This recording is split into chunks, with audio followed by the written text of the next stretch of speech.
ഭഗവാൻ പ്രാർത്ഥന കേൾക്കണില്ല, ഭഗവാൻ കണ്ണീര് കാണുന്നില്ല എന്നൊക്കെയുള്ള തോന്നലാണ് ഇപ്പൊ നിങ്ങളുടെ ഉള്ളിലെങ്കിൽ ഓർത്തോളൂ, ഭഗവാൻ നിങ്ങളെ ഒരിക്കലും ഉപേക്ഷിച്ചിട്ടില്ല.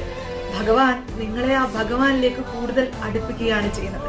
യശോദാമ്മയും ഗോപികമാരും രാവിലെ മുതൽ വൈകുന്നേരം വരെ പണിയെടുത്ത് പല കുടങ്ങളിലും വെണ്ണകൾ ഇങ്ങനെ നിറച്ചു വെക്കും. ഭഗവാൻ കാണാതെ അതിനെ എവിടെയെങ്കിലുമൊക്കെ കൊണ്ടുപോയി ഒളിപ്പിച്ചു വെക്കും. എന്നാൽ ഭഗവാൻ അതിനെ കണ്ടെത്തി ആ ഓരോ കുടങ്ങളിൽ നിന്നും വെണ്ണകൾ എടുത്ത് അതിനെല്ലാം കഴിച്ചു തീർക്കും.